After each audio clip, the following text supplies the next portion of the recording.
West Up. It's West Coast Wednesday.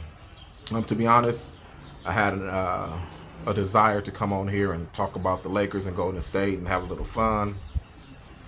Talk a little bit about Kobe and big fundamental and a big ticket and Tamika Catchings in the Hall of Fame.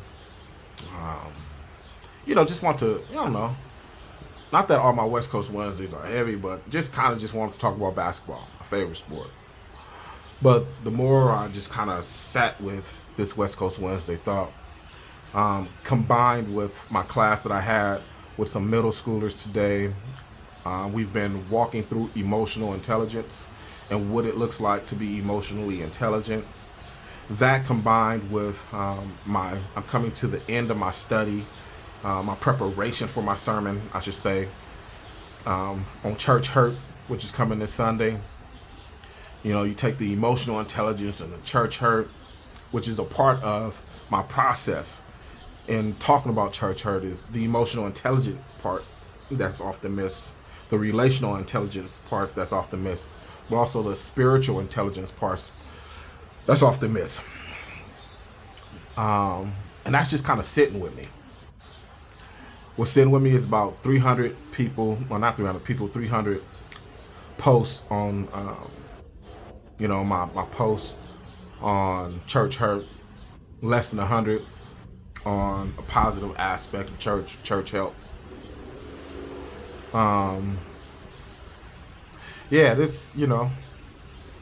People been dealing with what they believe is what they call, or the fad term is church hurt.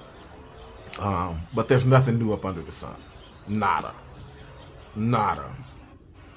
First church hurt was when Eve was talking to that serpent. Man, that was church hurt. That was Adam's church. That was his bride, right?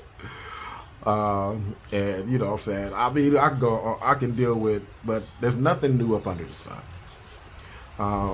It's been around since it's been around. So, what I want to do, what I hope to do, and if you join us on Sunday, you can let me know if I did that or not, is I want to talk about the realities of how people are hurt in church context. And then also talk about how we can help in a church context. And then leave the people with some hope in a church context. A lot of people have experienced what they consider church hurt. And I get it. I don't think I know one person who has never been frustrated with church people, with church things, church activities, with the leadership. I don't think I know not one. Right? It is what it is. So how do we deal with it? Do we go church to church? Do we leave God? Do we go to another religion? What do we do? How do we manage what is considered church hurt? How do people in the Bible manage it?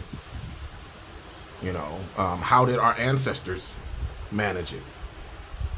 Right? How did people manage having a family down the street and they live with their other family and they all go to the same church? And I'm talking about a family on the street. I'm talking about dad has a whole nother family down the street and they still, I'm not saying it's functional. It's definitely dysfunctional, but how do we survive that? How do we deal with these issues in the church? How do we deal with humanity in the church? And how do we deal with the fact that Jesus Christ is 100% human, 100% God? And how does that look like when we're navigating humans who are Christians? I don't know if I'm excited about it. I'm a little anxious about this one. It's always humbling to preach God's word, but this one has me a little anxious because there's so much to peel back. And I don't want to stick in this place of talking about all that's bad, all that's happened. That's not even me. Because I know that when I was hurting in this world, that it was the church that helped me find some hope. Anyways, hope you join me on Sunday, 8 a.m. or 11 a.m. They're going to be different sermons. I already know it. Because I'm dealing with this whole idea of church hurt. 8 a.m. probably is going to be more, theological, if you might. More technical, if you might.